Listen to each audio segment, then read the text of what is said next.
right, so may I kindly ask you to take your seats? We are about to begin the second panel discussion. Hopefully that you enjoyed some coffee and some cakes and are ready for some more talks.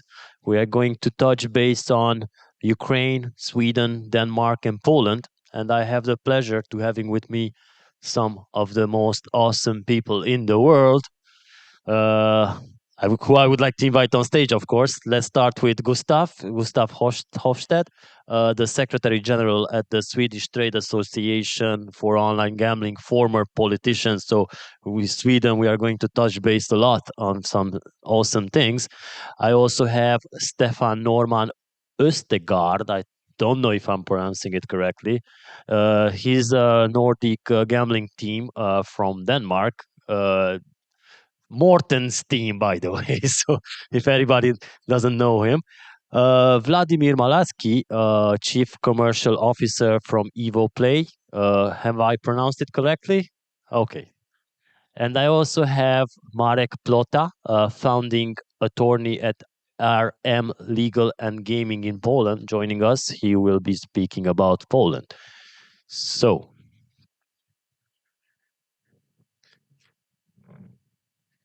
all right, so we have a lot to talk about. So at first, I would like to invite each and every one of you to give a short introduction about yourself and your company. So Vladimir, you can take one of those microphones and just kickstart, let the people know who you are and what your company does. We love your company, by the way. Hello, everybody. A bit correction about my name is Vladimir Malakchi, and Evoplay is one of top game providers. We are mostly focused on some innovative games and innovative structures inside iGaming, because there are a lot of good games, there are a lot of good stuff in this industry, but it's a bit old school. And what we're trying to do is provide new stuff, to provide new things, and show to all the players and all the operators and even all regulators that we are using only like 20% of the whole potential of the market, and we can grow it and grow it and grow it. Thanks. Thank you. Gustaf. Hi, my name is Gustaf Hoffstedt, and I am the Secretary General of the Swedish Trade Association for Online Gambling. We represent more than 20 gambling operators and gambling suppliers in Sweden, both business to consumer as well as business to business. That's it. And now over to Denmark. Yes, thank you very much. My name is Stephan Østergaard, and I think you did a quite fair job in pronouncing my last name. Yeah, I tried. It's not the easiest. I'm part of Nordic Gambling, and we are a sponsor of this event here. And Morten was supposed to participate, but you will have to bear over because I'm here in his place instead. I'm a Danish licensed attorney at law and is based in the Copenhagen office. Nordic Gambling also have an office in Sweden, and we help a broad range of operators with everything from obtaining their license and then through their operations with the Danish Gambling Authority or the Swedish Gambling Authority with whatever matters they have. They are really pushing them from time to time with a lot of notice of consultation. So we help with that. We help with the regulatory affairs, and that's basically what we do. Thank you. You mentioned Morten. We are already fed up with Morten. We had him too much over here, so we're happy to meet. We met Maria. I'll tell him. Met Hipther. So it's nice to see new faces. Thank you, Marek. Hey, hello everyone. My name is Marek Plota. I'm representing RM Legal Law Firm and Gaming in Poland. Both companies are providing services almost exclusively to the gambling industry in Poland. We focus both on the licensing stage and the operational stage. One of the services we provide, which is kind of unique in terms of the legislation, is service of a gambling representative for Poland, which allows the foreign offshore operators to operate in Poland without establishing the company here on the ground in Poland. So apparently I'm the only guy wearing a tie here, so but I'm not as serious as it looks like, and I will try to be very optimistic on the... There's also another guy there. Oh, sorry. we need to shake hands later. Yeah. So, but I will try to be very optimistic on the Polish jurisdiction. So, thank you for having me. All right. So before I move to start the conversation, there's a reminder on the screen about the networking drinks we are having tonight at Fröchteros VIP. Remember that, please. I will keep saying this because people will ask me at 8 o'clock, where is the networking session? All right. So let's start with Vladimir, who I've met in the pandemic online, finally face to face. So how has the war influenced Central and Eastern Europe from business point of view, as the market and as business as well? Could you tell us more about that, being a local from Ukraine? Very, very difficult question, to be honest. So firstly, from the business point of view, and I think all the businesses on the first days, the main goal was just to defend their assets, and like people are always the main asset in each company. I can bet whatever business you have, your people is your the most important asset. So yep. All the companies that are based in Ukraine, doesn't matter iGaming or not, they were focused on just traveling abroad and just finding new offices. So it's always like a big cost, a big changing of the processes. Also, even if you work in the offices, you need to change everything to some remote job.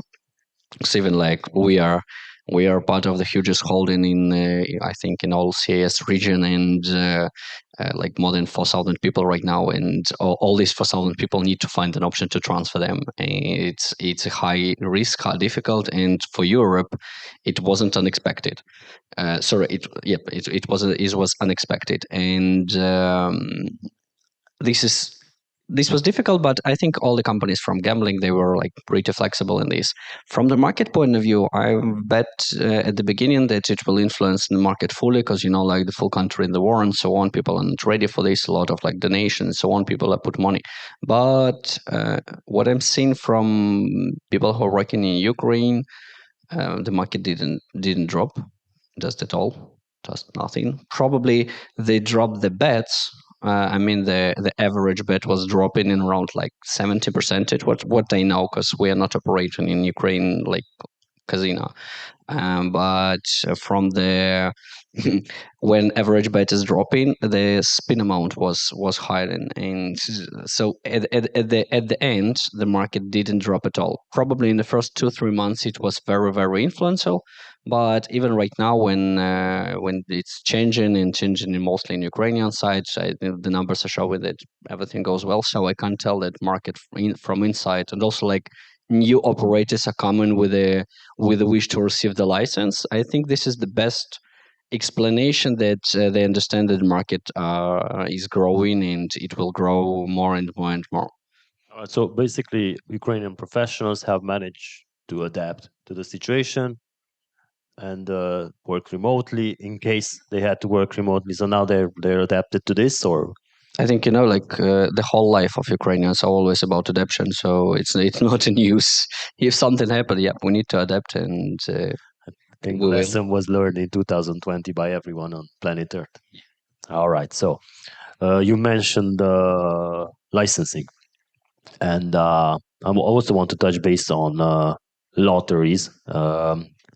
And what is the current competence of the sorry, not lotteries. I want to talk about the current digital ministry, which has now been created in Ukraine, right? What is its role, and what are the consequences in the market? I can't tell what their role will be exactly in gambling niche, because I think nobody knows except their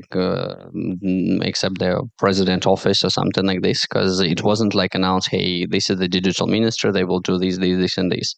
I think the main purpose of them will be to solve the main problem of Ukrainian licensing. When the full license was created, the main problem was that inside our law there was a point that taxation will be done by special software, and this is cool. Everybody was happy except one point: this software wasn't developed.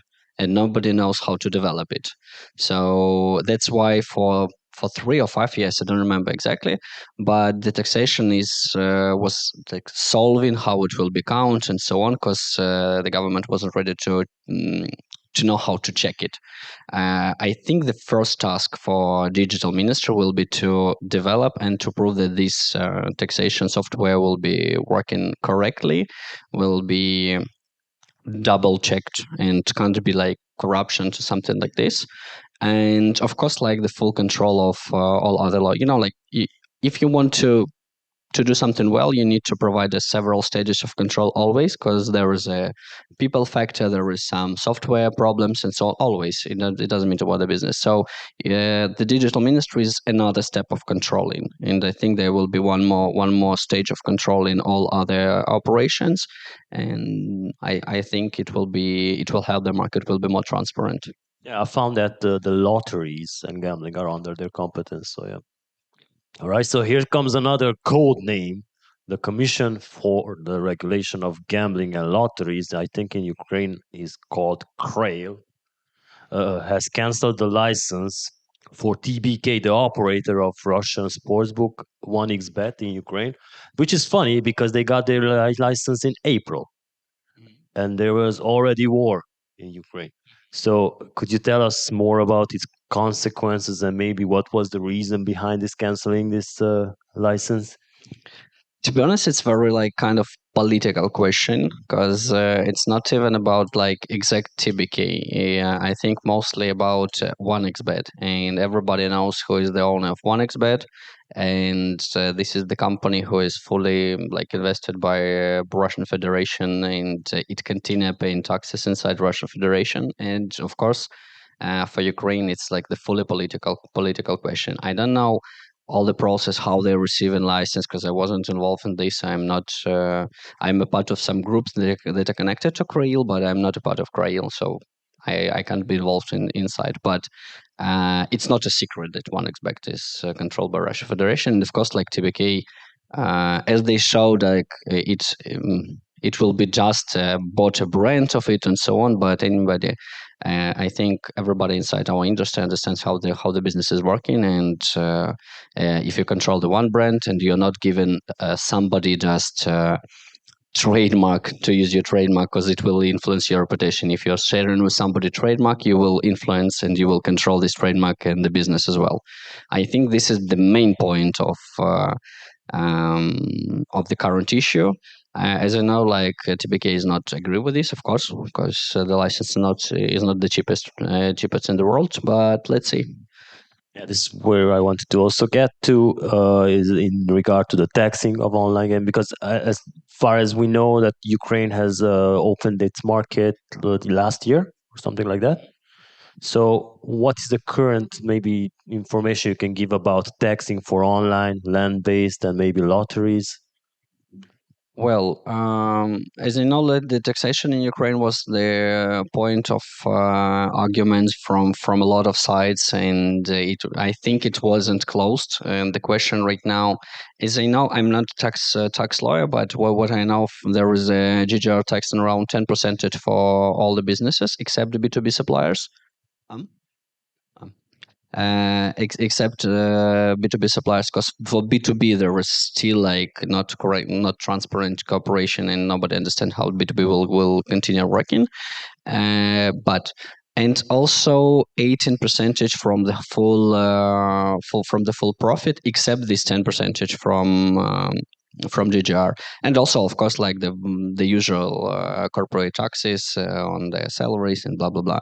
I am not, as I know, a lot of main players on the market are not very happy with this, and this was the main point of talking. And when we met the KRAIL representative, like in last year in Barcelona, like 20 22nd year was the year when we need to discuss it, because they were very open to receive some advices, and we were in discussion about who we can help as a provider as well, to understand how to explain how it's working and so on. But the war started, so nobody changing anything from August 2021. So I think after the win of the war, we will, the full government will return to this, and they will fix if there are any issues. But right now, it's not the biggest tax in the world, and I think probably there are some points to be fixed, but at least for me, it sounds pretty well. Hopefully, they are not watching the neighboring country, Romania, and increasing their taxes. And then, are there any player taxes that players are subjected to? No, I don't know anything. Probably, as I told, I'm not working in Ukraine, because we can't, as a B2B provider working there under license. We can, but we can't certify the games and so on. So there is no sense for B2B right now. But as I know, there were discussion about taking some taxes from the players. It was in discussion, but it was postponed to 2022, and right now it's nothing changed. All right, so thank you, Vladimir. Thank you. So now we move on to, I titled him my favorite communist during the pandemic. That's Gustaf, yes? All right, so let's move to Sweden from Ukraine. There was it's a nice travel. So there were some general elections this Sunday, right? And as far as I was looking up for this panel to prepare, I know that the Swedish right wing has won. I don't know its exact outcome, but does it have implication for the gambling industry? That's the big question. Yes, Zoltán, it will have some interesting implications. I just want to start with to comment the fact that I am happy that you invite me to those conferences to speak here, and I assume that the reason why I get this opportunity to speak here is that I usually complain and I whine about the situation in Sweden in the gambling sector. However, listening to Vladimir makes me understand that maybe I shouldn't whine that much that I usually do. I actually feel quite honored to sit beside you, Vladimir. In fact, I feel quite honored to sit beside Stephan from Denmark as well, because I'm also fed up with Morten Runde from Denmark. However, Morten Runde and I... This is recorded, by the way. Yes, I know. And the problem is that Morten and I, we are of the same age. Are you kind of changing all the participants from the respective associations? No, we cannot say that. That's great. Anyway, to start to answer your question, Zoltán, Sweden had a general election last Sunday. And of course, gambling regulation is not top of mind now from the politicians. But yes, we are going from a left-wing government to a center-right-wing government. And I expect a few changes, not next week, but during the 4-year mandate period. One such example is the ownership of the state-owned gambling operator, Svenska Spel, it's called in Sweden. I mean, there are numerous examples, Danske Spil in Denmark, for example. And the two main center-right-wing political parties, one of them that will now receive the post as prime minister, communicated prior to the general election that they suggested a privatization of the state-owned gambling operator. And I believe that is good news for at least two reasons. From a communist, that's right. I do only represent the privately owned companies. I want to emphasize that. But I think it's good news because as we know from almost any jurisdiction, it is difficult to create a level playing field from a B2C perspective when the state operates a gambling company in competition with private entities.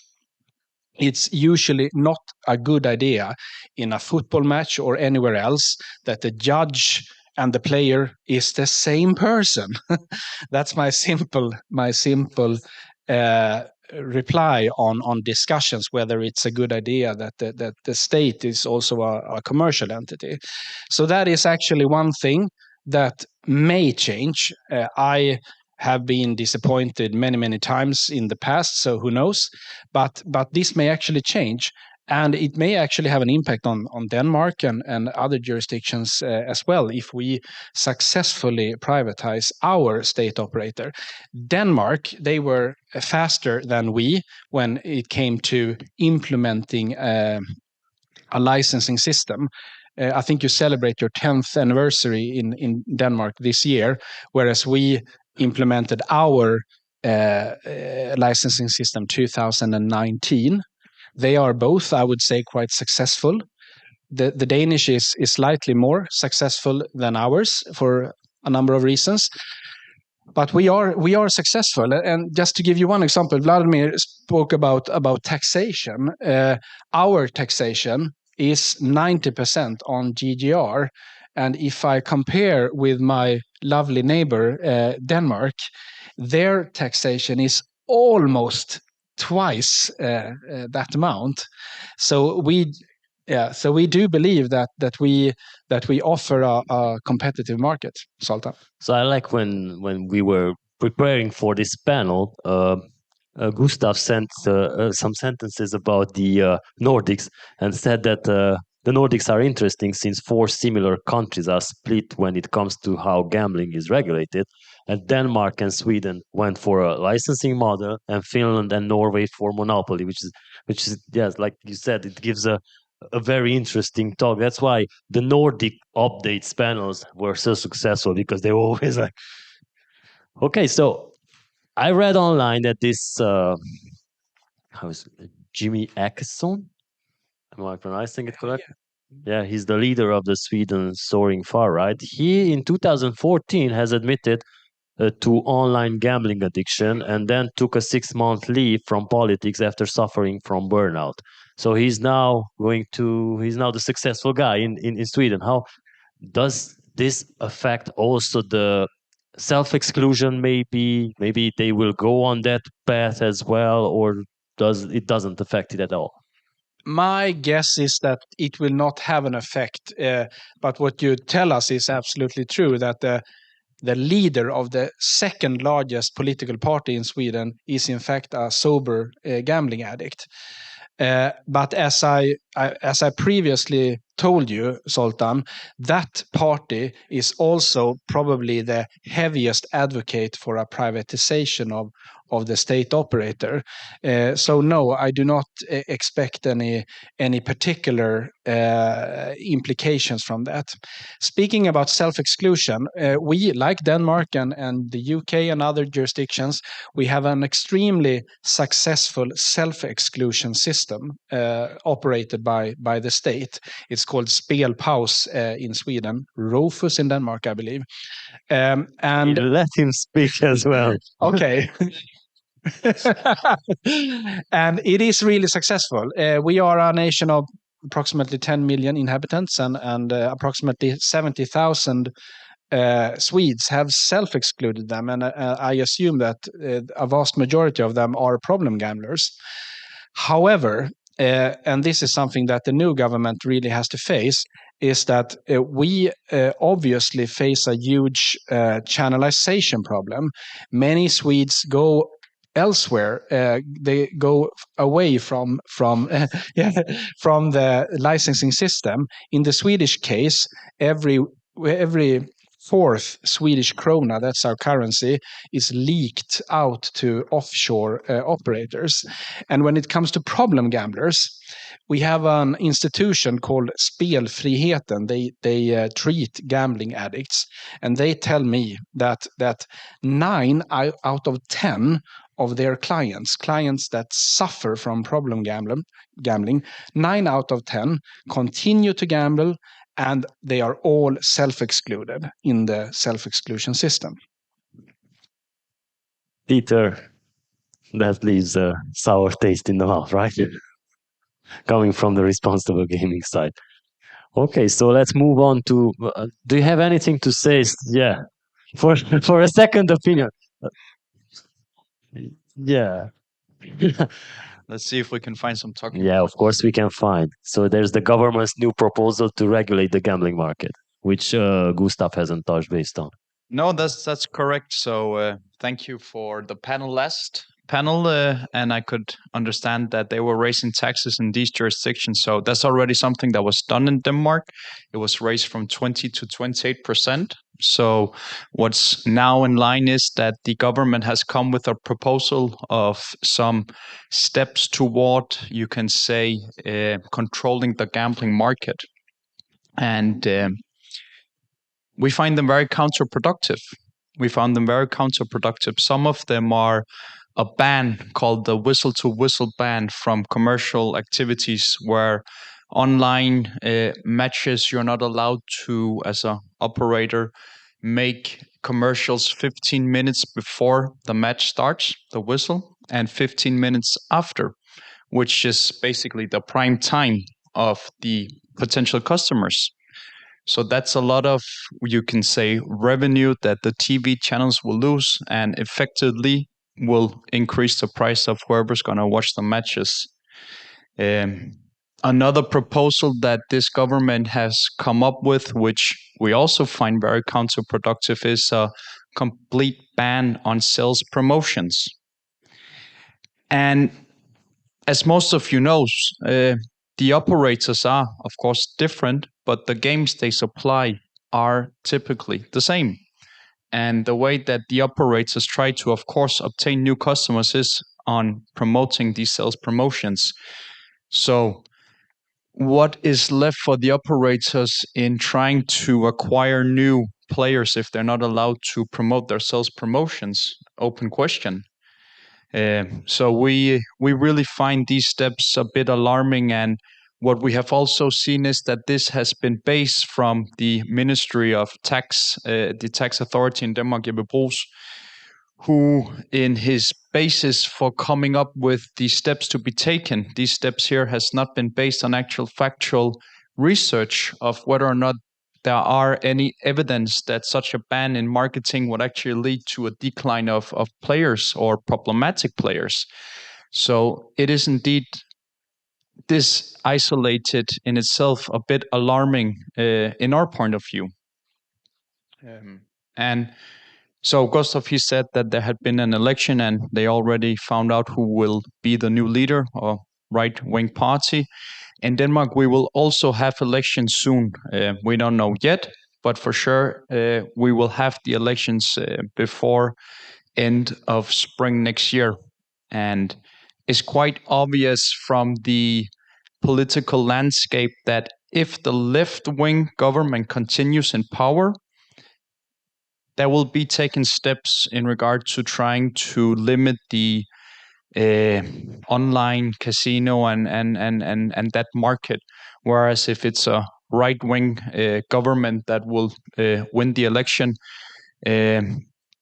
the landscape as it is now is that they will not be taking these steps. So it's with very interesting eyes that we are looking to the result of these elections.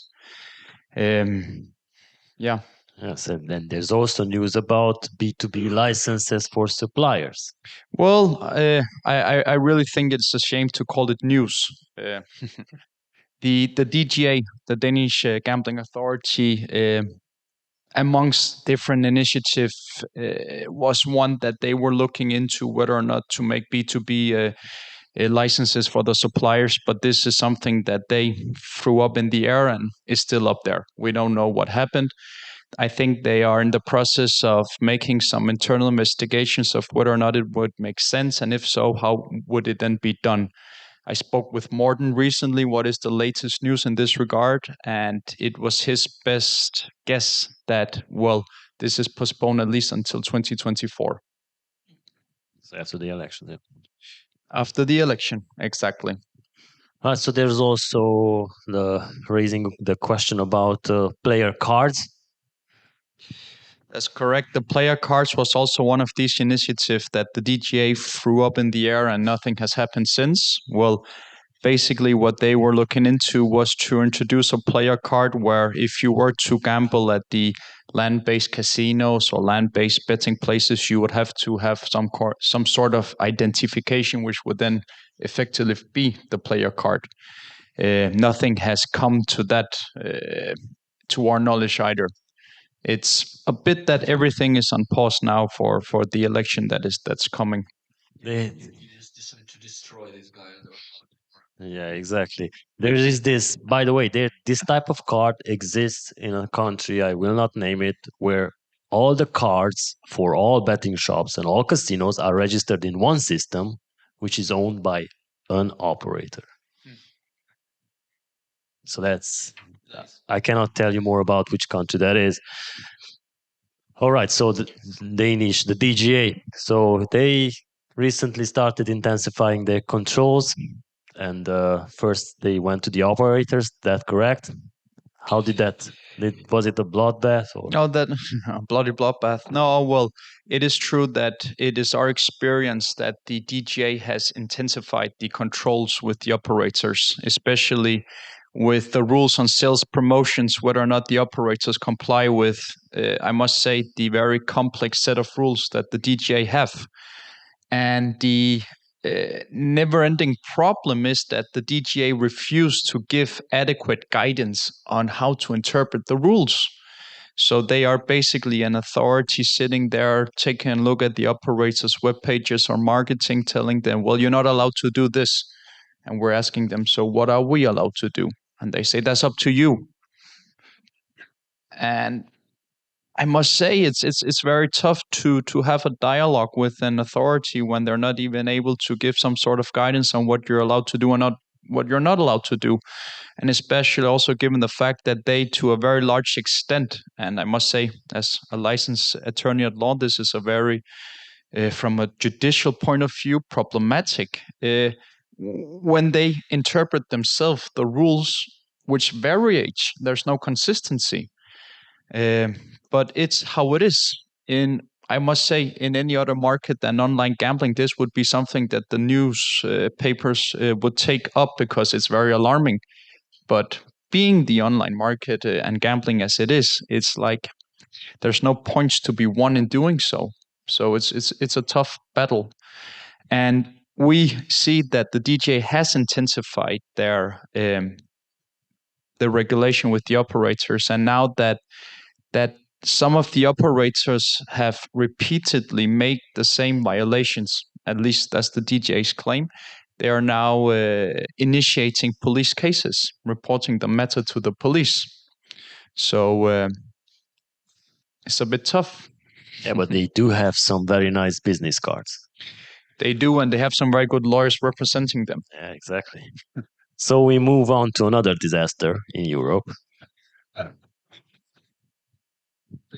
Yeah, you would, because I moderated a panel in Prague about Poland where I spoke with I think Anna and Eva from VH Partners and from I don't know where Anna is from, and it was a total disaster. They almost cried when we were speaking about Poland. So let's talk about debunking. This is not me. Yeah. No.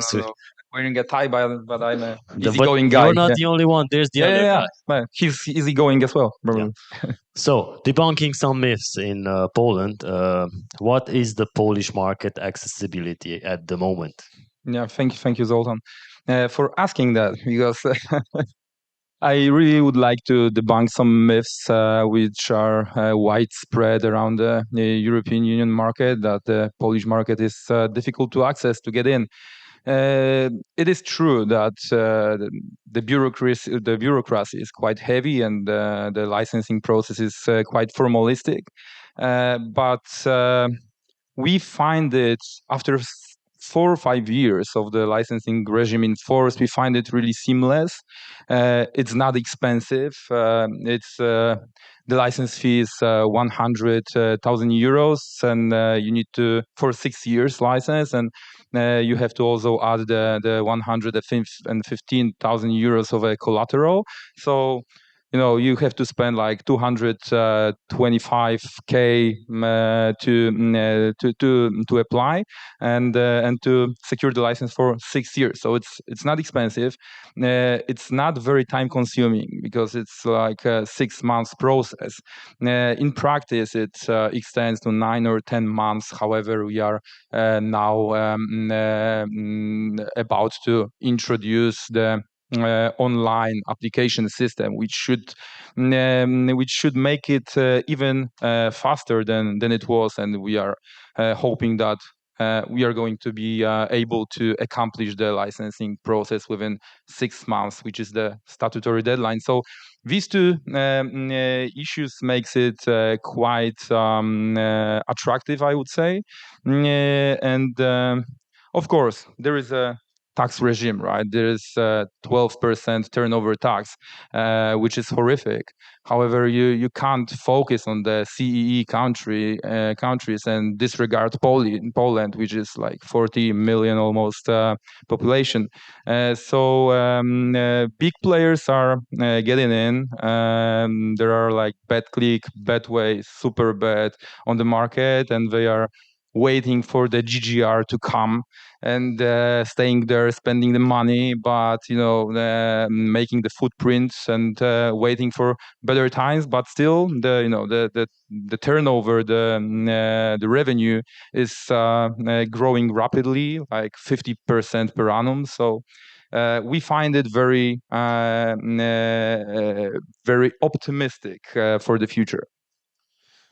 Often at conferences, I'm asked, why do we do panel discussions on compliance? Why don't we talk about how getting over the compliance side, inviting the black market and discussing that, because there's a lot of money in there. But now I'm going to ask you about the offshore entities that are allowed in Poland.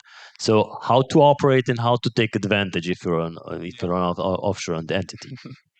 Yeah, so offshore operators are tough issue, because everyone thinks that if you are blacklisted in Poland, because just for those who don't know it or don't remember it, the Polish government introduced the blacklist register, and like yesterday there was more or less 26,000 of blacklisted domains in the register. However, we don't have a bad actor clause, and the foreign companies are more than welcomed. And the Ministry of Finance last year expressed it in the standpoint in the press that even if the company has some background related to the blacklisted domain, it doesn't mean that it's forbidden for the company to apply and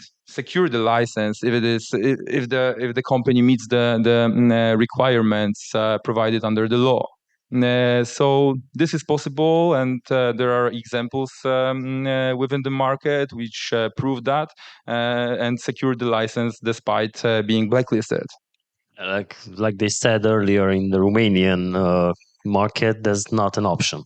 If you're blacklisted, you're blacklisted. That's correct, and we have this loophole, which is quite advantageous, and we like it, and operators like it as well.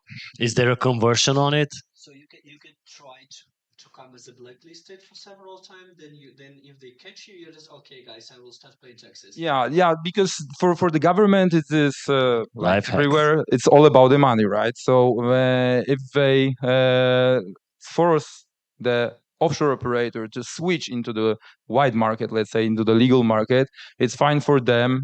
They decrease the level of the offshore operators, and for you to know, it was in 2017 when the new legislation entered into force. It was 90% of the gray market in Poland, and nowadays it's something like 22%. So the channelization rate above 60%. Some said that it's the blacklist will be ineffective, and it's not perfect, but the practice shows that there are not too many offshore operators on the ground right now. So if there are any operators from the black market listening to this recording, by the way, make sure to reach out to Marek. You can bypass the blacklist, it's no problem. And you also mentioned the online application form, which is wow.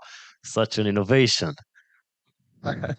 Yeah, for Poland, it is innovation actually, and we are working on it together with the regulator. It doesn't change too much in terms of the requirements because it remain the same. However, it is aimed to streamline the process of submission of documents because the traditional correspondence exchange takes a lot of time, and this is the reason why these licensing procedures took so long. And it usually took like 9 or 10 months. We are hoping now for a 6 month period. So this is what the application online is about. And then the reCAPTCHA is not going to work. Okay. So do you also, let's touch base on the going back to the blacklist. Are there any new efficient blacklisting measure that they placed? Yeah. To date, only the regulator itself was entitled to issue decision on the blacklisting of a specific domain with an assistance of customs office. The new legislation, which came to force in June 2022, was aimed at streamlining the process. They lowered the level of the authority which is responsible for conducting the investigation and issuing the decisions. And we see the increase and the dynamics within the blacklist, and more operators are being blacklisted. And the other thing is that from now on, also the marketing sides, the affiliate partners are subject to blacklisting measures as well, which regulator justified, by saying that they marketing the offshore operators, illegal operators. So that is why they will be put on the blacklist as well. This is also, I wanted to ask you to maybe share with our audience, because it's a funny story how they do the blacklisting, right? Yeah. Why do you mean it's funny? And if you don't have it's serious for me. It's serious for you. If you don't have the website in Polish, if you maybe touch base, maybe comment on a sports event, then you get blacklisted if you're an affiliate, basically. Yeah, anything which promotes the illegal gambling could be considered as a breach, being subject to blacklisting. So, nowadays it's quite tricky because the marketing agencies which deal with gambling are really are scared, are in a huge fear because everyone could be blacklisted. And what is more, the Polish legislation actually allows promoting only on the website of the operator, which is not happening because affiliate partners, promote bonuses, fake money, and things like that on their partnership websites. And as it comes to the legal operators, the regulator does not touch them, does not enter them to the register. But if you are an affiliate partner promoting the offshore company, which is not legal and not licensed in Poland, you will be most probably blacklisted. So when we talked about when setting up this session, you also mentioned the rapid market growth. Could you maybe share some insights on that? I'm not good in numbers, but I can see that it's growing. There was a revenue growth of 3 billion euros from 2020 to 2021, and we observed more or less 40-50% growth year to year. It's not only about the population because it's big, but the awareness of customers and new products offered by clients which extend the targets. It's not only about the typical sports. It's about MMA, freak fights, influencers, YouTube, Instagram. All of it is very huge. Has huge impact on the industry. And the new operators, the new competitors who enter the market are not necessarily looking for taking the piece of cake from the major operators, but looking for other ways to acquire customers, and they actually succeed. So are there any major shifts in power between the large brands? Because we travel a lot throughout Poland and then seen that one certain operator is advertised everywhere. Next year when we travel to Riga, will we see the same banners over there, or they're going to be another operator?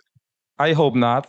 The major operators are STS and Fortuna. They took advantage of being on the market when the new legislation entered into force. So they are the sportsbook operators of the first choice. And in 2017, it was like 60% of the market share for the STS and more or less 35 of now the market share for the Fortuna. Now everything changes. Big players like Superbet, BetClick, and Betway is about to go live soon as well. They are, putting a lot of money on the market. They are putting a lot of money in marketing. They are looking for different channels of acquisition of clients. And we observe the lowering status of Fortuna and STS. And we think that that STS is now below 40%. Fortuna is below 30%. And BetClick took advantage. It's more or less 15%. Superbet is more or less 10%. So you couldn't imagine that like back in 2017, and now it's happening. So the market is quite valuable. So next year we'll see new banners. Yeah. Okay. Vladimir, which of these three countries are you active in? And hearing from the fine lawyers and specialists of the industry, which one would you like to be active in? To be honest, we're not working in either in one country right now from the legal point of view, and we are looking for all of them. For me, Poland, for example, was tricky. We didn't prepare it, but right now I've heard a lot of good things. Thank you a lot. And we will think about this. But Sweden and Denmark, yeah, they're in plan in our pipeline for next year. So you hear that, Gustaf? There's another company. I just want to ask you also about your association.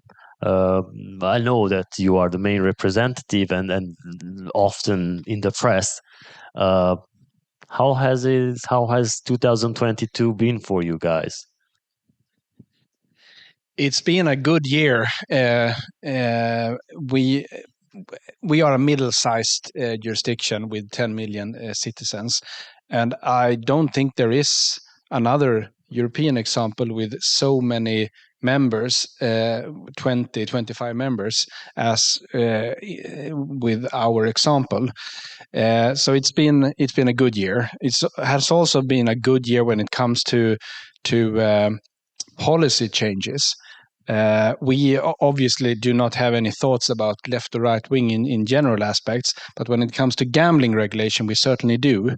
And I do believe, for a number of reasons, that the change now this year, when it comes to the government, will cause us positive implications. It was, if I may make a few remarks on my distinguished colleagues here, it was interesting to listening to the Polish example of how you end up in that blacklist, and obviously in the Swedish case, if you use the Swedish currency, the krona, or the Swedish language, you are usually you ended up in such blacklist. We will later today listen to Peter Rimmers from the Netherlands, and I think that in their case, if you use a windmill in your advertisement, then you are blacklisted in the Dutch blacklist, because the windmill is a symbol for the Netherlands, and as such, you cannot do that without owing a license. You may correct me later on that, Peter. You asked an initial question to me, Zoltán, about the Nordics and the difference between Denmark and Sweden, that is one team, and Finland and Norway, that is another team. And I still want to stress that it is super interesting, since those four jurisdictions are so similar, but when it comes to gambling policy, they have decided two different paths.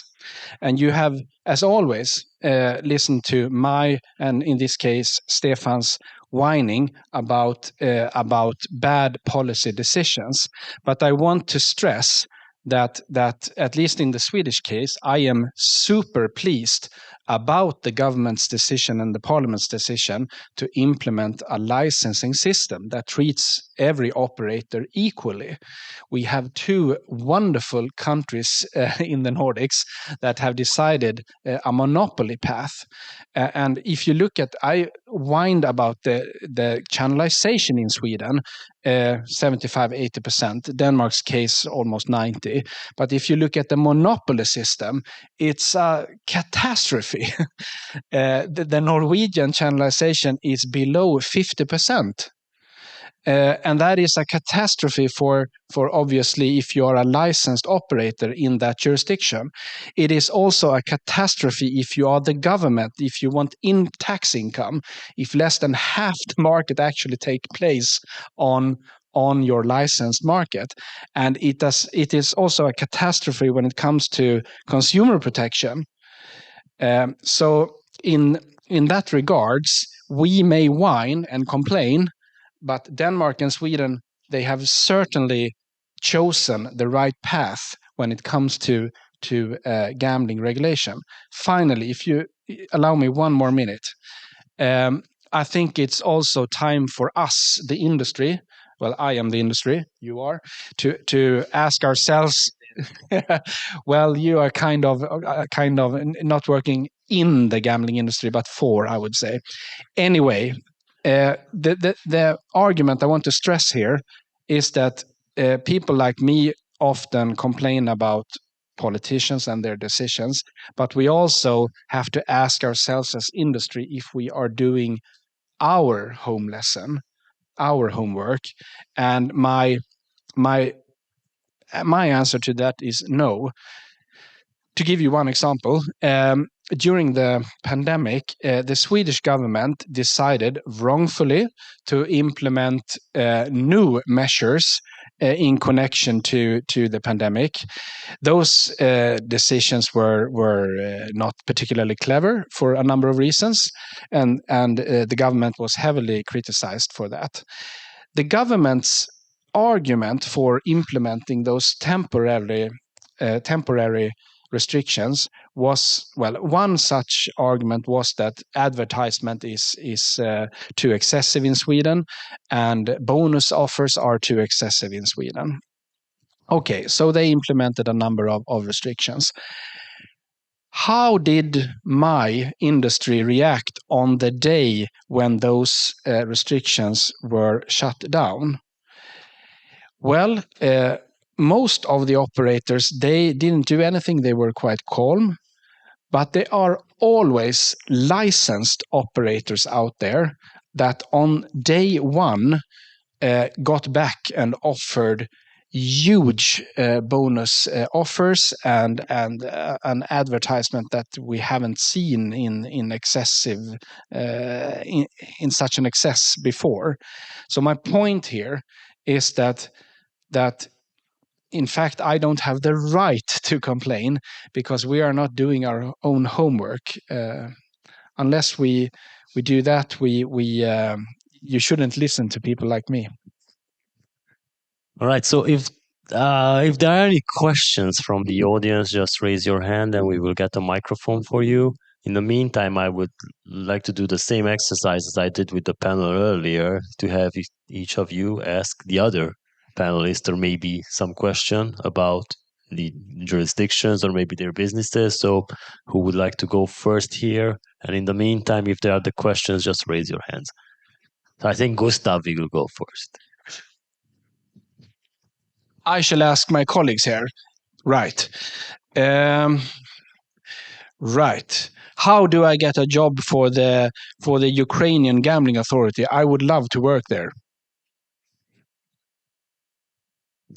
I think there are nobody from out of Ukraine, but call me and we will discuss it internally. I will introduce you to the right people you can discuss. But one moment, in Ukraine you can't complain, you can just do. There is no option. So if you agree with these points, I will introduce you to the right people. Deal. So there you have it. Any other questions from you guys? Marek, I forgot to ask you about GGR. And because I just came to my mind when we were talking about channelization. What is the channelization rate in Poland? Almost 70% right now. Like we have maybe 20% of the gray market now. Yeah, 70, yeah, 70. So at this point, the issue is with the casino online, which is subject to the state monopoly in Poland. So the gray market is very favorable for the clients who are looking for a better offer when it comes to casino. But when it comes to the sports betting offer, which is subject to the licensing regime, this is not the case, and there are only like 22% of the gray market operators who are targeting and competing on with the Polish licensed entities. But when it comes to the GGR, because this is what you started with, a lot is going on around it. We are working with our colleagues and putting a lot of pressure on the regulator in order for them to consider. Obviously, the war in Ukraine makes it less important at this point to introduce the taxation, which does not benefit the state budget at the very beginning, right? The state budget need to wait a little bit for the advantages of GGR tax, so they are now happy having 12% because the new players are on the landscape. The incomes from the tax are increasing. So as for now, a lot of is going on around it, a lot of lobbying. However, we don't think that this year is the year that the new legislation will be subject to voting or passed to the higher to the lower chamber of the parliament.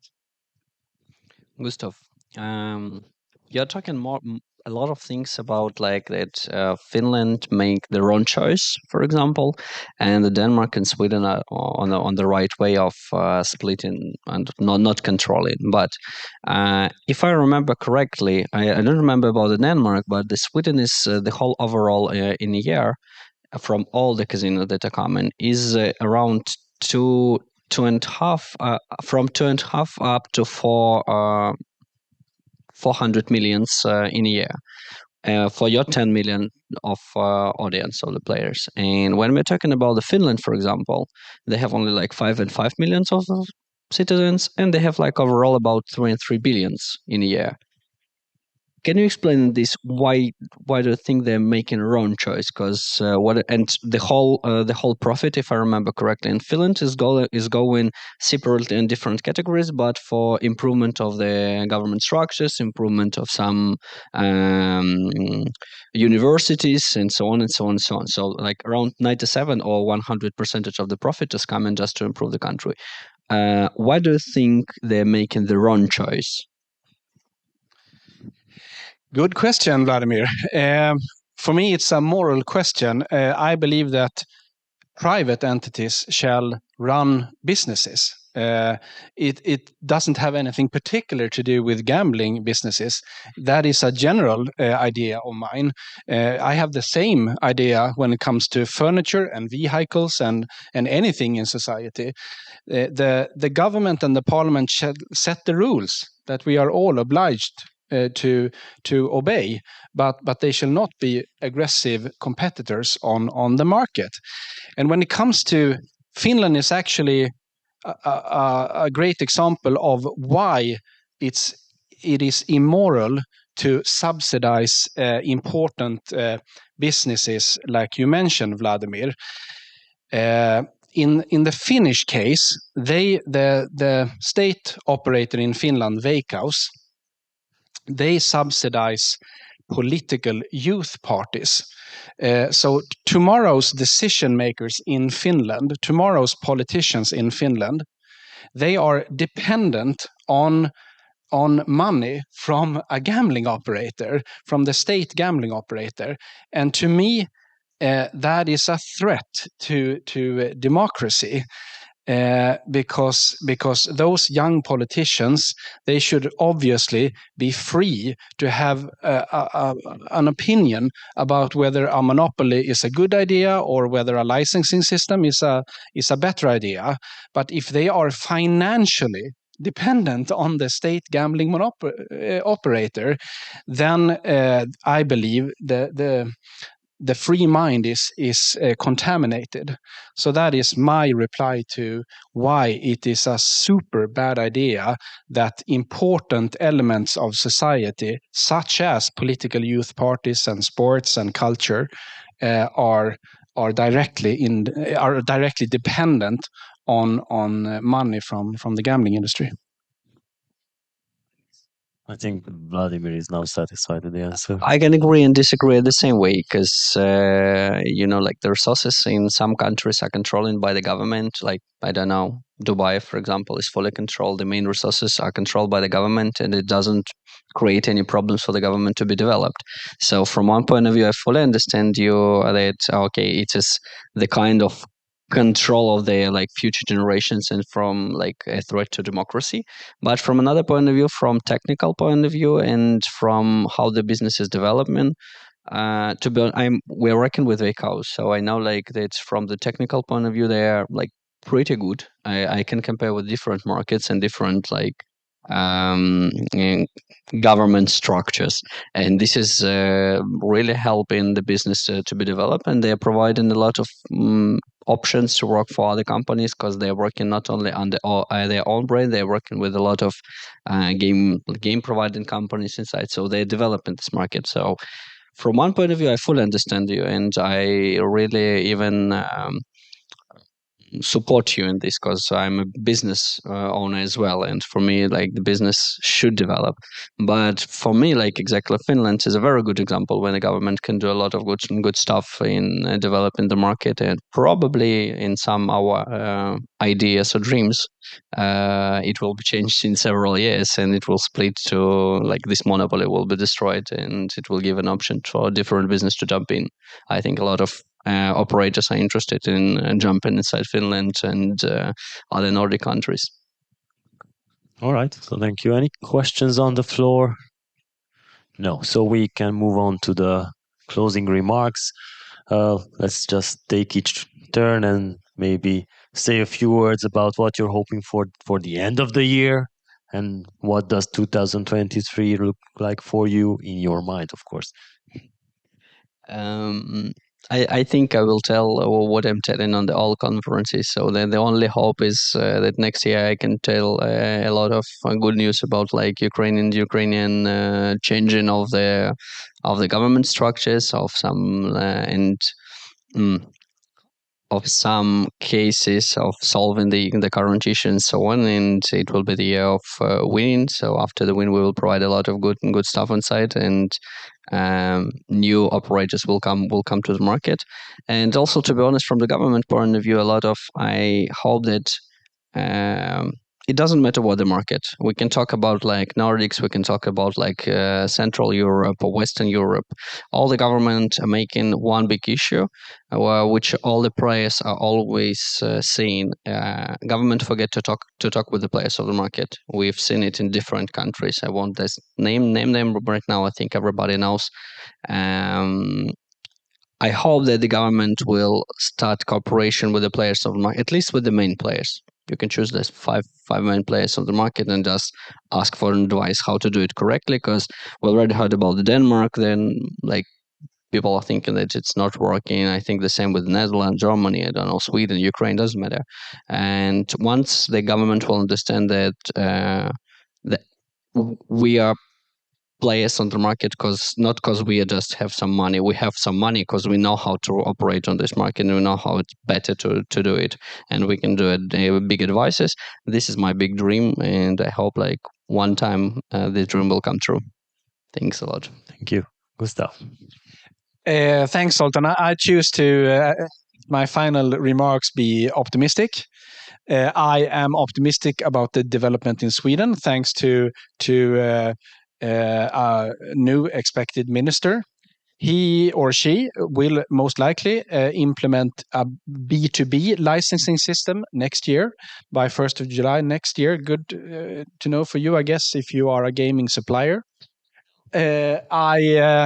I expect slight liberalizations when it comes to advertisement, and perhaps even so when it comes to the harshly regulated bonus system, with a total ban for loyalty bonuses in Sweden. Maybe we will see some kind of liberalization there. I also choose to be optimistic when it comes to my Nordic friends, my Nordic neighbors, especially Finland, because there is an ongoing discussion in Finland now.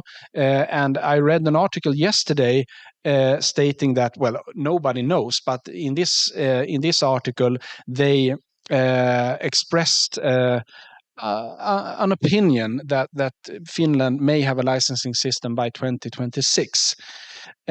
So the future looks bright. Well, hopefully the future also looks bright for Denmark. It's going to be interesting to see what's going to be the result and outcome of this election that will take place, if it's going to be a left or right-wing government. I agree completely with Gustaf. That is the correct model that has been chosen in Denmark and Sweden and compared to other neighbors. And even though that the government has made these proposals of regulating the gambling market even further, it's been very important for them to state that they still want a liberalized market and not enter into a gray or black market. So that's a very good take-home message from that point. So that will be what we can expect from the end of next year, to see what happens there. And for the end of today, I'm looking forward to the drinks and party later. I have noted where it is. And thank you very much for this panel discussion. Thank you. I'm collecting microphones now. Yeah. I guess I've spread some optimism within the group. Everyone is optimistic at the final conclusions. We are, I haven't participated in such conferences before. I used to be focused on my job. However, I really. However, I really wanted to say the world that it's not so bad in Poland. It's pretty good, and there are some examples which shows that. So the only thing we are hoping now for is the GGR. I don't want to have too much appetite on casino liberalization or something, but let's start with the GGR. If it happens, the world is open. The sky is the limit. Thank you so much for having me, and thank you guys for participation. Thank you, guys. Yeah. Thank you, everyone, for this session. I will now check on Zoom to see if, because the next session is on Zoom. So thank you. You can have your seat over there.